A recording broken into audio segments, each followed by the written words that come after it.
Home YouTube channel subscribe பண்ணிக்கலனா உடனே subscribe பண்ணிக்கோங்க. பக்கத்துல இருக்க பெல் பட்டனை கிளிக் பண்ணிக்கோங்க. அப்பதான் நாங்க போடுற வீடியோஸ் உங்களுக்கு உடனுக்குடனே அப்டேட் ஆகும்.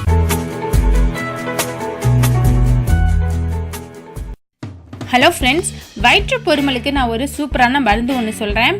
வயிற்று பொருமல் அப்படின்னா வாய்வுன்னு சொல்லுவாங்க. பொருமல் ஏற்பட்டாலே நம்ம ஃப்ரீயாகவே இருக்க முடியாது, ரொம்ப டென்ஷனாக இருப்போம். அதே சமயம் எந்த ஒரு பொருளும் நம்ம சாப்பிடவும் முடியாது. ஸோ நம்ம வயிற்றில் எந்த ஒரு பிரச்சனை ஏற்பட்டாலுமே நார்மலாக இருக்க மாட்டோம். ஸோ வயிற்று பொருமல் இந்த வாய்வை எப்படி நம்ம குணப்படுத்தலாம் அப்படின்னா, வாய்வுக்கு ஒரு பெஸ்ட்டு மருந்து பெருங்காயம்.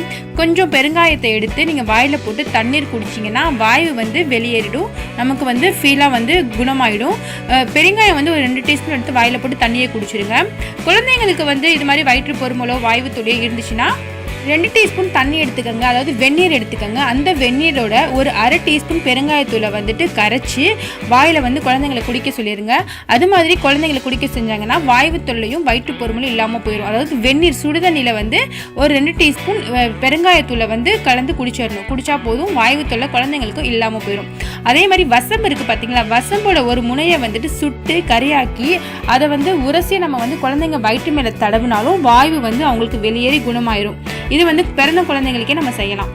சுக்குப்பொடி இருந்தால் கூட சுக்குப்பொடியில் அரை டீஸ்பூன் எடுத்து நம்ம வாயில் போட்டு தண்ணீரை குடித்தாலும் உடனே வாய்வு நமக்கு வெளியேறும். வயிற்று பொருமலுக்கு சுக்குப்பொடியும் நமக்கு ஏற்றது தான். ஸோ இதெல்லாம் நீங்கள் செஞ்சீங்க அப்படின்னா வயிற்று பொருமல், அதாவது இந்த வாய்வு தொல்லையிலேருந்து ஈஸியாக குணம் பெற்றலாம். நம்ம வயிற்று பிரச்சனைனாலே நம்ம மைண்ட் ரிலீஃபாக இருக்காது, நம்ம எதுவும் சாப்பிடவும் முடியாது, எந்த ஒரு வேலையும் செய்யவும் முடியாது. ஸோ இந்த டிப்ஸ்லாம் நீங்கள் யூஸ் பண்ணிக்கோங்க. வாய்வு தொல்லை இருக்கவங்க, வயிற்று பொருமல் இருக்கவங்க, இதெல்லாம் வீட்டில் இருக்க பொருட்களை கொண்டு நான் உங்களுக்கு ஒரு மருத்துவ குறிப்பு சொல்லியிருக்கேன். இதை நீங்கள் செஞ்சீங்க அப்படின்னா உங்களுக்கு வாய்வு தொல்லை இல்லாமல் போயிடும். நீங்கள் செஞ்சு பாருங்கள். இந்த வீடியோ பிடிச்சிருந்துச்சுன்னா எங்கள் ஹோம் யூடியூப் சேனலுக்கு சப்ஸ்கிரைப் பண்ணுங்கள். தேங்க்யூ.